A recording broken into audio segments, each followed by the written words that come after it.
আল্লাহর নবী বলেছেন যে নারীর ভিতরে এই গুণগত অভ্যাসগুলো থাকবে, যে নারীর মধ্যে এই অভ্যাসগুলো থাকবে, ওই নারী যত নামাজ পড়ুক, রোজা রাখুক, যত হজ করুক, ওই নারী হলো জাহান্নামী নারী।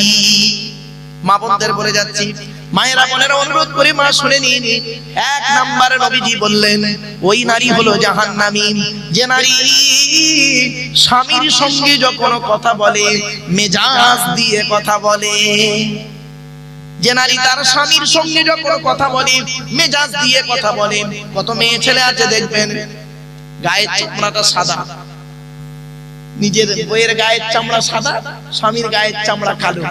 বউ হলো লেখাপড়ায় ভালো, স্বামী লেখাপড়ায় কম। বউ হলো কোটিপতির মেয়ে, স্বামী হলো গরিবের ছেলে। তুচ্ছ তাচ্ছিল্য করে। বাইরের লোকের সঙ্গে বউ ভালো করে কথা বলে মিষ্টি ভাষায়, আর স্বামীর সঙ্গে যখন কথা বলতে দেখবেন মেজাজ গরম দিয়ে। দেখতে পারেন, খেতে পারেন, বয়স হয়ে গেল, জ্ঞান হল। আর পাড়ার দুটো যুবক ছেলের সাথে কথা বলছে কেন জানেন? পাড়ার দুটো যুবক ছেলে এসে বলছে, ও ভাবি ভালো আছো? তখন ভাবি বলছে, হ্যাঁ ভাই খুব ভালো, তোমাদের অনেক দিন দেখিনি। তখন যুবক ছেলেদের বলছে, ভাবি তোমার গলার আওয়াজটা কি মিষ্টি। তখন ভাবি কি বলছে শুনুন,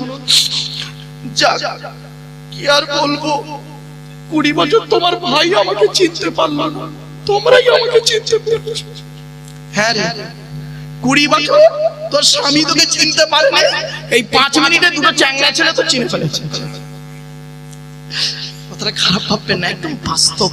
চলে চলে তাহলে এক নাম্বার হলো ওই নারী জাহান্নামী যে নারী তার স্বামীর সঙ্গে কথা বলে মেজাজ দিয়ে কথা বলে। মা বোনেদের বলে যাচ্ছে, মায়েরা বোনেরা আজকের বাড়িতে গিয়ে ক্ষমা চেয়ে নেবেন স্বামীর কাছে। জীবনে কোনোদিন স্বামীর সঙ্গে মেজাজ দিয়ে কথা বলবেন না। 2 নাম্বার নবী বললেন ওই নারী হলো জাহান্নামী যে নারী স্বামীর দুর্নাম বদনাম অন্যের কাছে করে বেড়ায়। স্বামীর দুর্নাম বদনাম অন্যের কাছে করে বেড়ায়। একটু ভেঙে বলবো বলবো এই দেখেন, রাগ করবেন না কেউ। ছেলেটা খুব ভালো ছেলে, জানেন? ছেলেটা হাজী সাহেবের ছেলে, হাফেজ মাওলানা ছেলে, ভালো ছেলে। হাজী সাহেব করলো কি, তার হাফেজ মাওলানা ছেলেকে একটা ভালো মেয়ে দেখে বিয়ে দিল। এই হাফেজ সাহেব মৌলী সাহেবটা করে কি, ধরুন বর্ধমানে একটা মসজিদে ইমামতি করে, বউটাকে বাড়িতে রেখে গেছে, বাড়িতে বউটা রেখে গেছে। বউটা করছে কি জানে, স্বামীর সঙ্গে কথা বলে 24 ঘন্টায় 30 মিনিট, আর বাকি 10 ঘন্টা কথা বলে মোবাইলে, ফেসবুক, টুইটার, মেসেঞ্জার, হোয়াটসঅ্যাপ করে। এই 8 থেকে একটা ছেলের সঙ্গে প্রেম করতো, 8, 9, 10, 11, 12 5 বছর প্রেম করেছে যে ছেলেটার সঙ্গে, তার সঙ্গে সারাক্ষণ ফোনে গল্প করে। কথাটা শুনতে হয়তো খারাপ লাগলো, এই বর্তমান জামানায় এটা বেশি চলছে। এজন্য অনুরোধ করে বলে যাচ্ছি, খবরদার নয় মা বোনেরা, স্বামীর সঙ্গে বিশ্বাসঘাতকতা করবেন না। এজন্য আপনাদের আমি অনুরোধ করে বলে যাচ্ছি, মায়েরা বোনেরা, স্বামীর দুর্নাম বদনাম অন্যের কাছে করবেন না। মনে রাখবেন আল্লাহ রাসূল বলেছেন, স্বামী স্ত্রীর মাঝখানে যখন তৃতীয় কোনো ব্যক্তি ঢোকে, স্বামী স্ত্রীর মাঝখানে যখন তৃতীয় কোনো ব্যক্তি ঢুকবে, জানবে শয়তান তাকে গ্রাস করে ফেলেছে। যে নারী তার স্বামীকে পছন্দ করে না, যে নারী তার স্বামীর ব্যবহারকে, হকের উপরে স্বামীর ব্যবহারকে পছন্দ করে না, স্বামীকে দেখতে পারে না, জানবেন ওই নারী নারী নয়, ওই নারীর সঙ্গে শয়তান ঢুকে গেছে ওর ভিতরে। অনুরোধ করে বলে যাচ্ছি, তো 1 নাম্বার হলো যে নারী তার স্বামীর সঙ্গে মেজাজ দিয়ে কথা বলে, ও নারী যত নামাজ পড়ুক, রোজা রাখুক, হজ করুক, জাহান্নামী। 2 নাম্বার ওই নারী জাহান্নামী যে নারী স্বামীর দুর্নাম বদনাম অন্যের কাছে করে বেড়ায়। 3 নাম্বার ওই নারী জাহান্নামী যে নারী স্বামীর অবর্তমানে নিজের সতীত্বকে পরকীয়ায় লিপ্ত করে। ভাষাটা বুঝতে পেরেছেন?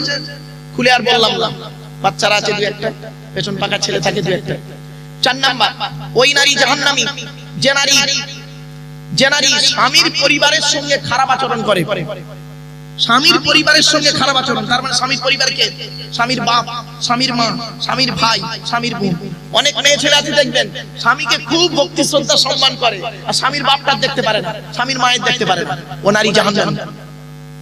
এরপরে বলা হয়েছে ওই নারী জাহান্নামী যে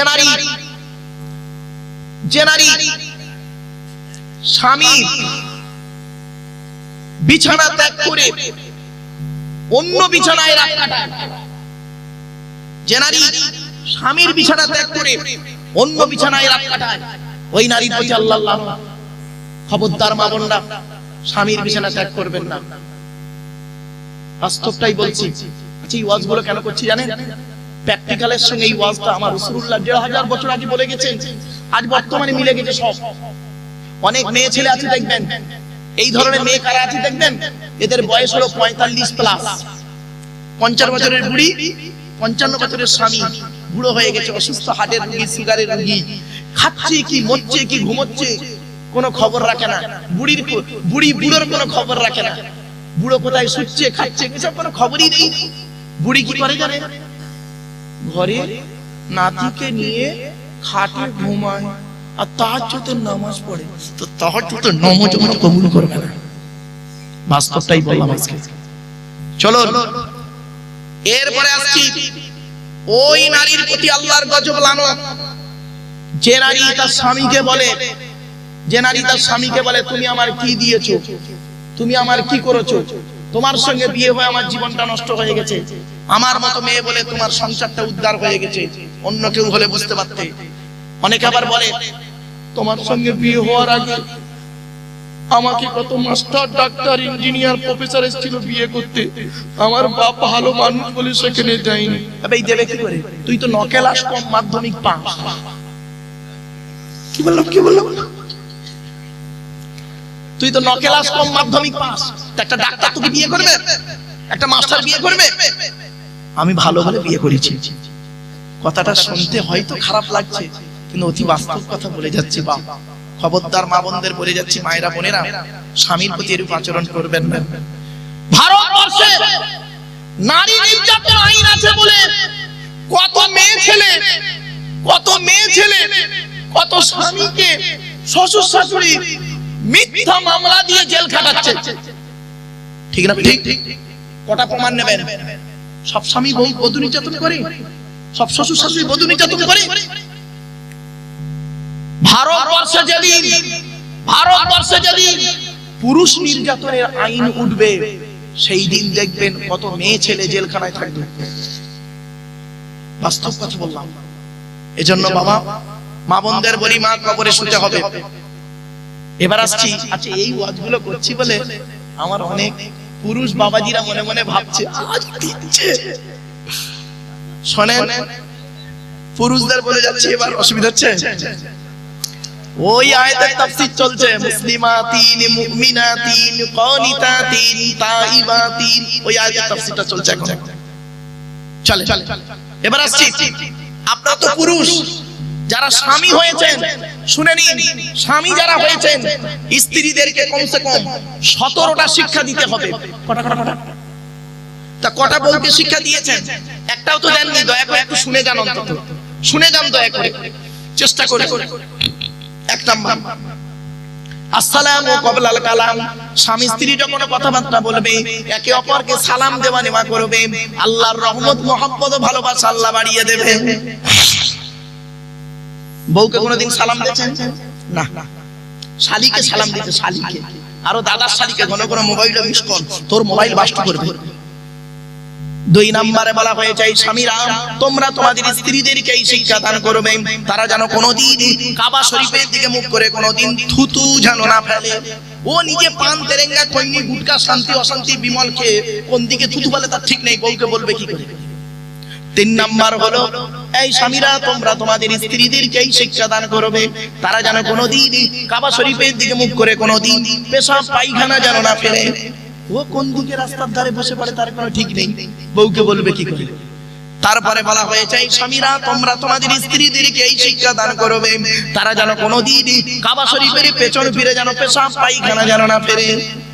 তারপরে বলা হয়েছে, তোমরা তোমাদের স্ত্রীদেরকে এই শিক্ষা দান করবে, তারা যেন কোনোদিন গোসলখানায় বাথরুমে গোসলখানায় তারা যেন কোনোদিন পেশাব যেন না ফেরে। তারপরে বলা হয়েছে তোমরা তোমাদের স্ত্রীদেরকে এই শিক্ষা দান করবে তারা যেন কোনোদিন গোসলখানায় উলঙ্গ অবস্থায় গোসল যেন না করে। তারপরে বলা হয়েছে তোমরা তোমাদের স্ত্রীদেরকে এই শিক্ষা দান করবে তারা যেন কোনোদিন হাতের চুড়ি, কি বলেন চুড়ি বলেন তো নাকি, হাতের চুড়ি তারা যেন কোনোদিন দুটো ব্যবহার যেন না করে। মা বোনেরা শুনে নিন, এক হাতে একটা চুড়ি পরবেন, এক হাতে দুটো চুড়ি পরা আপনাদের নিষেধ আছে।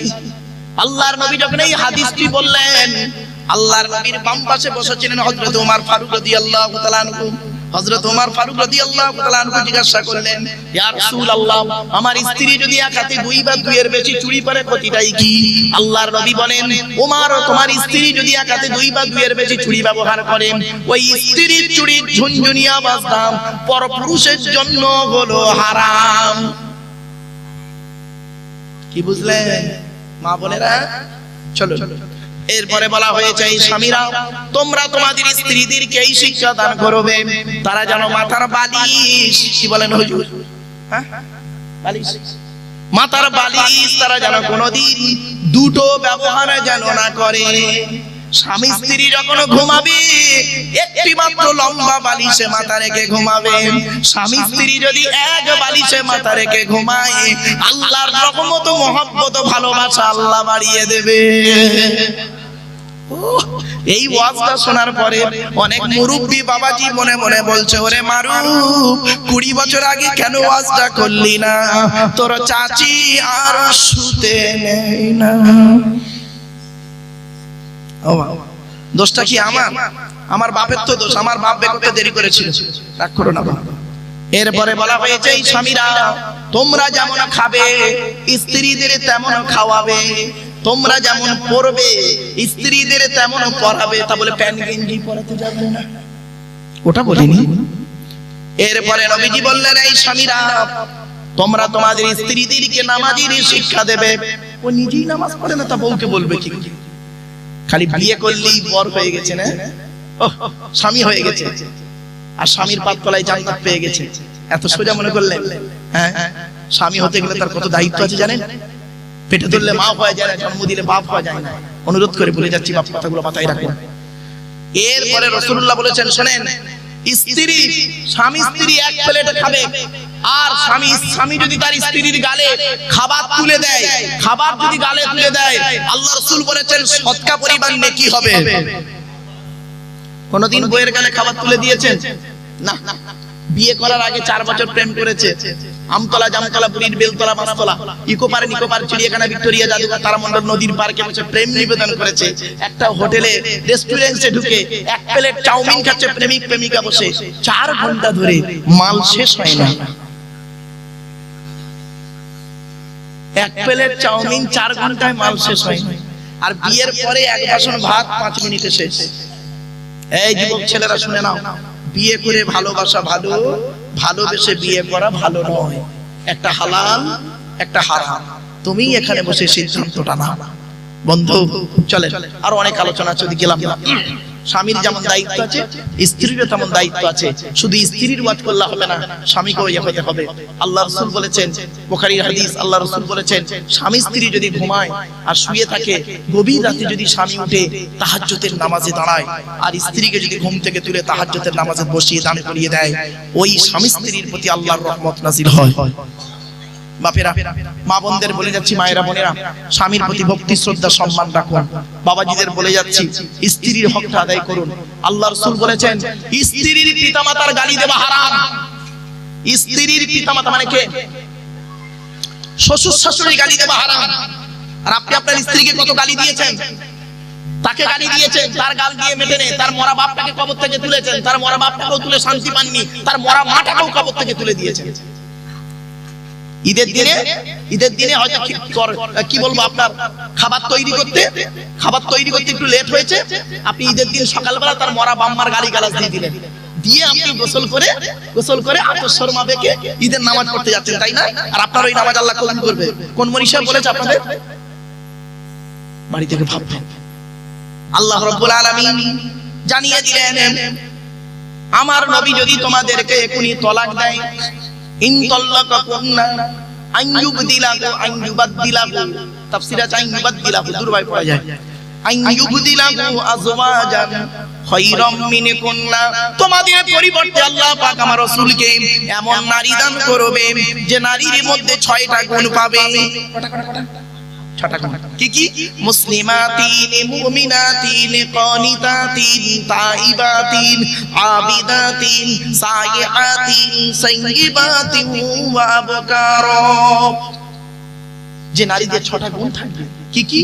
1 নাম্বার হলো মেয়েটা মুসলমান, 2 নাম্বার হলো মুমিনা বিশ্বাসী, 3 নাম্বার হলো কানিতাতিন আনুগত্যশীল মেয়ে, 4 নাম্বার হলো তাইবাতিন তওবাকারী অনুশোচনাকারী মেয়ে, 5 নাম্বার হলো আবিদাতিন ইবাদতকারী মেয়ে, 6 নাম্বার হলো সাইহাতিন আই সাইমাতিন, তাফসীরে বলা হয়েছে সাইহাতিন আই সাইমাতিন, সাইমাতিন অর্থাৎ রোজাদার মেয়ে হবে, সাইয়্যিবাতিন ওয়া আবকারা কুমারী হতে পারে, বিধবা হতে পারে। এখান থেকে কি শিক্ষা নিলেন শুনে নিন। কোন মেয়েকে বউমা করবেন, কোন মেয়েকে বউমা করবেন, খালি সাদা চামড়া দেখে বউমা করতে ছুটবেন না, ফেসে যাবেন। কোন মেয়েকে বউমা করবেন যে মেয়ের মধ্যে 6টা গুণ পাবে। 1 নাম্বার দেখবেন মেয়েটা মুসলমান কিনা খবর নেবেন, 2 নাম্বার হলো মেয়েটা বিশ্বাসী মেয়ে কিনা খবর নেবেন, 3 নাম্বারটা হলো খুব ইম্পর্টেন্ট কানিতাতিন আনুগত্যশীল মেয়ে কিনা খবর নেবেন। দূর থেকে খবর নিয়ে দেখবেন ওই মেয়েটি ওর বাপ আর মাকে ভক্তি শ্রদ্ধা করে কিনা খবর নেবেন। দূর থেকে খবর নিয়ে সঠিক তথ্য যদি পেয়ে যান মেয়েটি ওর বাপ আর মাকে ভক্তি শ্রদ্ধা যদি না করে, ও যত সুন্দরী মেয়ে হোক আর যত বড় মুফতি সাহেবের মেয়ে হোক, খবরদার ওই মেয়েকে জীবনে কোনোদিন ভিটেই তুলবেন না। ও নিজের বাম্মাকে ভক্তি শ্রদ্ধা করে না, তোমার বাম্মার পাতে সহজে 1 থালা ভাত দেবে, এই আশা তুমি করো না।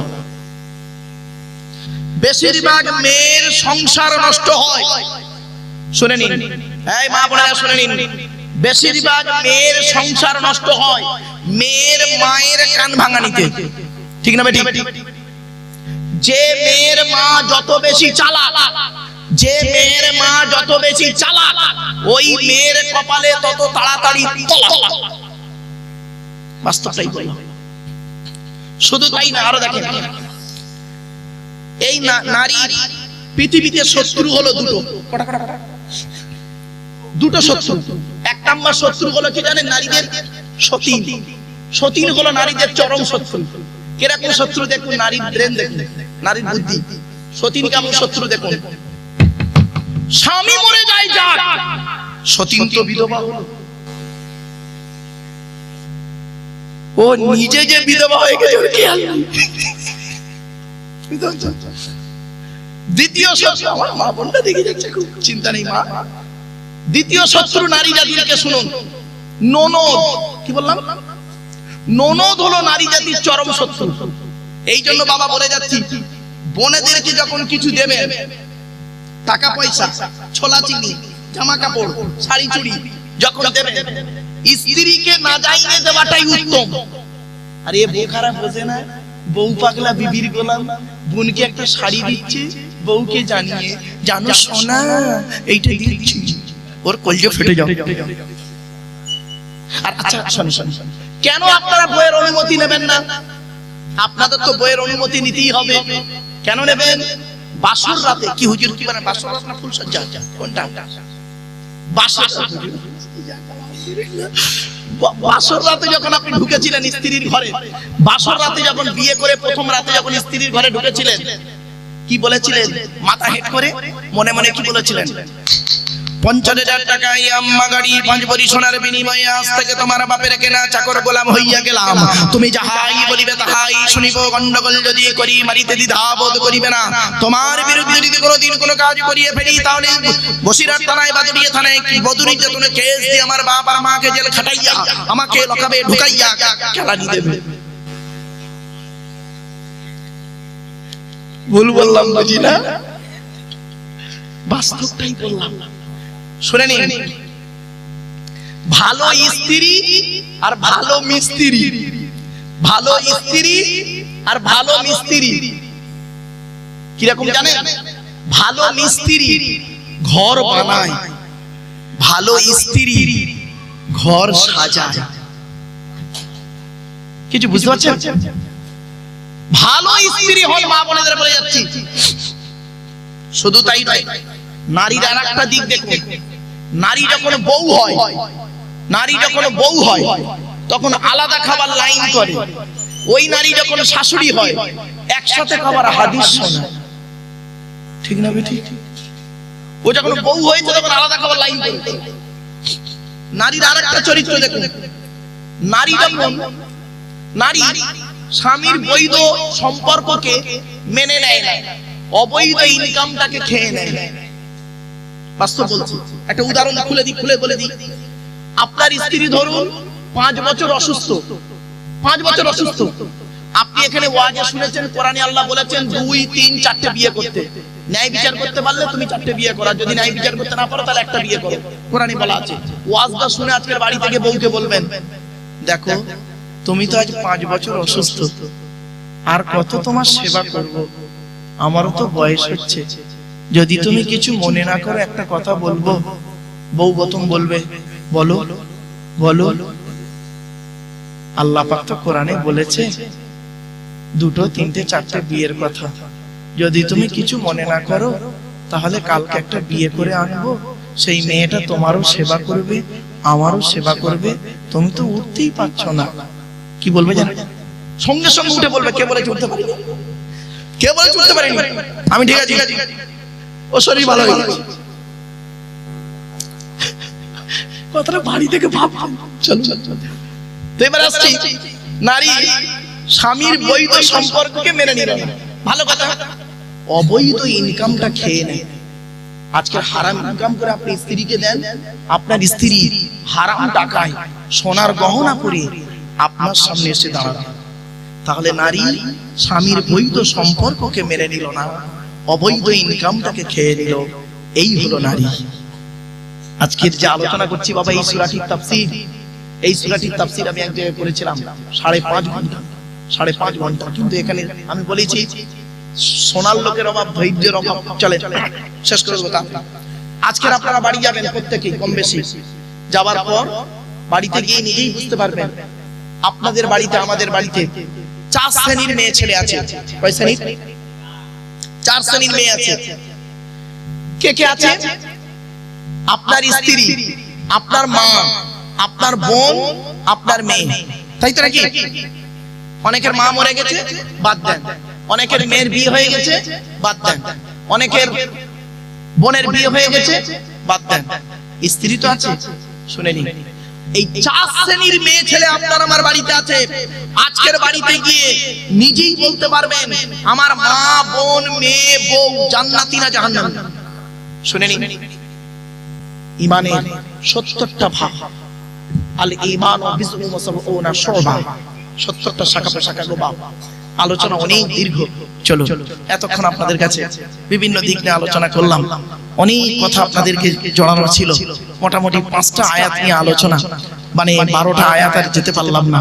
তবে অনুরোধ করে বলে যাচ্ছি, আপনারা কোরআনের আলোচনা শুনুন, কোরআনের ভাষা শুনুন। কোরআনের একটা আয়াত পড়লে, একটা অক্ষর পড়লে 10টা নেকি। মান করা আল কোরআন হারফা ফালাহু আশরু হাসানা। যে ব্যক্তি কোরআন থেকে একটা অক্ষর পড়লো, আল্লাহ পাক তার নামায়, আমল নামায় 10টা নেকি লিখে দেবে। তবে বাবা একটা কথা আপনাদের বলি, আপনারা নামাজ পড়ুন, রোজা রাখুন, আল্লাহর কোরআন মোতাবেক জীবন যাপন করুন।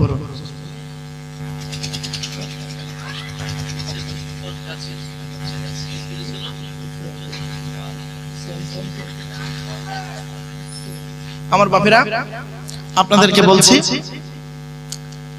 একটা কথা বলে দিচ্ছি। এতক্ষণ আপনাদের কাছে বিভিন্ন দিক নিয়ে আলোচনা করেছি, বিভিন্ন দিক নিয়ে। এই সূরাটি শেষ তো হলোই না, 5টা আয়াত অন্তত শুনলেন। এই 5টা আয়াত থেকে যারা শুনেছেন, বিস্তারিত সংক্ষিপ্ত বিস্তারিত আলোচনা করতে পারিনি বাবা, সংক্ষিপ্ত ভাবে এই 5টা আয়াত বিগত 2.5 ঘন্টা ধরে যতটুকু বললাম, বাড়ি থেকে একটু ভাববেন। আর যা কিছু আলোচনা হয়েছে এগুলোকে একটু মূল্যায়ন করবেন। ছেলে মেয়ের হকটা আদায় করুন, পিতামাতার সেবা যত্ন করুন। যাদের বাম্মা মারা গেছে তাদের কবরটা জিয়ারত করবেন, তার বাম্মার নামে দান খয়রাত করবেন। যাদের বাম্মা বেঁচে আছে সেই বাম্মার প্রতি সেই মাম্মার প্রতি আপনারা কি করবেন? ভক্তি, শ্রদ্ধা, সম্মান, ভালোবাসবেন।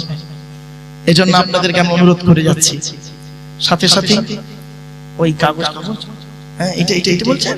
ও আচ্ছা বাবা, আচ্ছা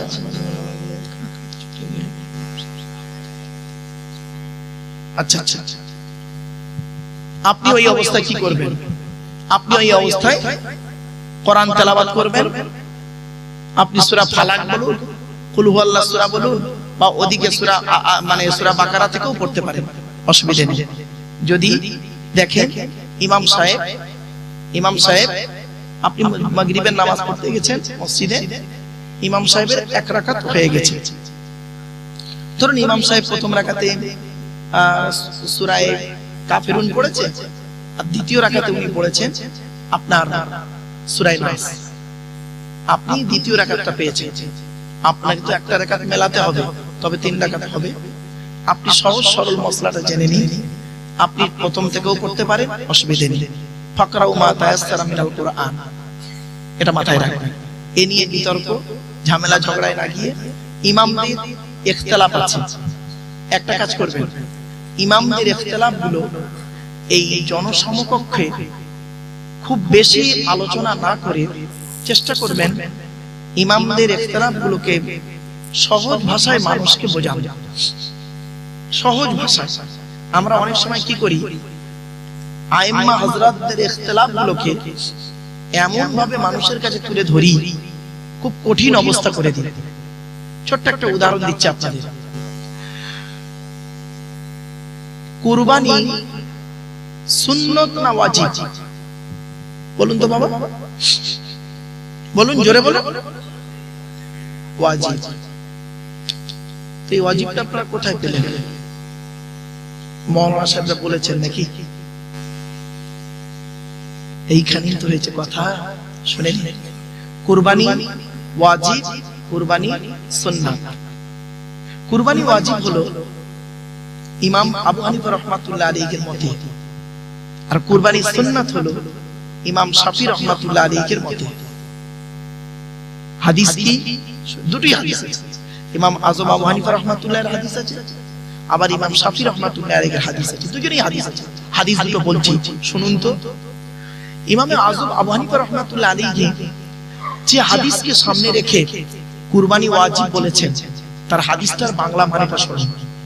রাসূল করিম সাল্লাল্লাহু আলাইহি সাল্লাম বলেছেন, যাদের কুরবানি দেওয়ার সামর্থ্য আছে, কুরবানি দেওয়ার ক্ষমতা আছে, তারা যদি ইচ্ছাকৃতভাবে কুরবানি না দেয়, রাসূল বলেছেন তারা যেন ঈদগাহে নামাজ পড়তে না আসে। তাহলে কত কড়া ভাবে বলেছেন না কথাটা? তার মানে কুরবানি ওয়াজিব হলে আপনি কুরবানি দেবেন। আপনার ওয়াজিব হয়েছে, আপনি কুরবানি দেন। অনেক লোক আছে ওরকম, দেখবেন কুরবানি দিতে চায় না, বুঝতে পারছেন তো? এই হাদিসটাকে ইস্তেমবাদ করে ইমামে আযম আবু হানিফা রাহমাতুল্লাহ আলাইহি বললেন এর মধ্যে একটা কড়া আছে, প্রেসার আছে, অতএব আমার মতে কুরবানি হলো ওয়াজিব। ক্লিয়ার? এবারে ইমাম শাফি রাহমাতুল্লাহ হাদিসটা বলি, ওটাও সঠিক। দেখুন, আল্লাহ রাসূল বলেছেন যারা কুরবানি দেয় তারা যেন নখ চুল না কাটে, নখ চুল যেন না কাটে। আচ্ছা, এই কথাটার মধ্যে, এই হাদিসটার মধ্যে কি খুব প্রেসার আছে আগের কথাটার মতো? নেই। তো ইমাম শাফি রাহমাতুল্লাহ আলাইহি তিনি এই হাদিসটাকে নিয়ে বলছেন আমার মতে কুরবানি হলো সুন্নাত। এখন আপনি মারামারি করবেন? এজন্য বলি বাবা, সহজ সরল জিনিসগুলোকে সঠিক ভাষায় বোঝার চেষ্টা করবেন। আপনাদের বলি, নামাজ সম্পর্কে অনেকের ধারণা হয়, শুনে নিন।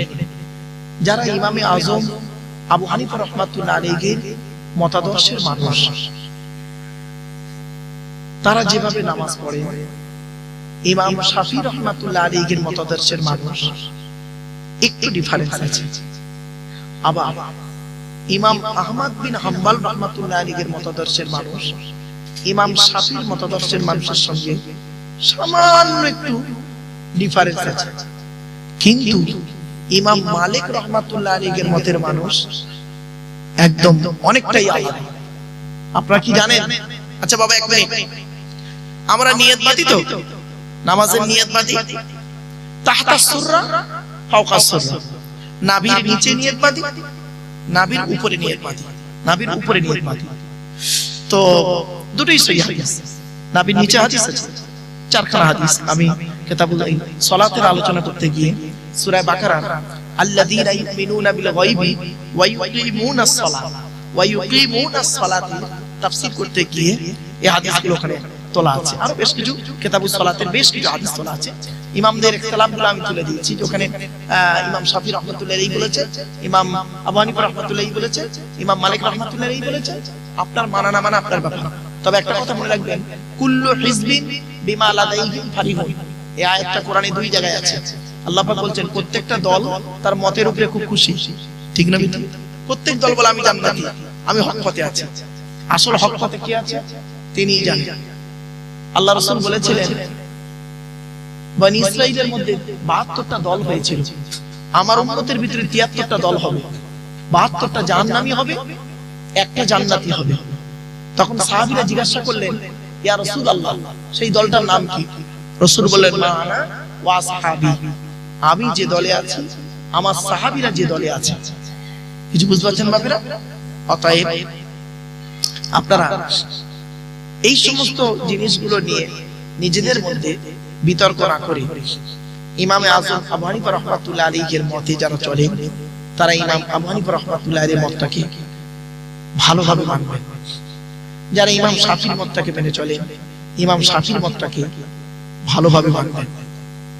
ইমাম মালিকের মতটাকে যারা মেনে চলে, ভালোভাবে মানবেন। ইমাম আহমদ বিন হাম্বল রাহমাতুল্লাহ আলাইহির মতটাকে মানবেন, ভালোভাবে মানবেন। এমন করবেন না সুবিধাবাদী হবেন না।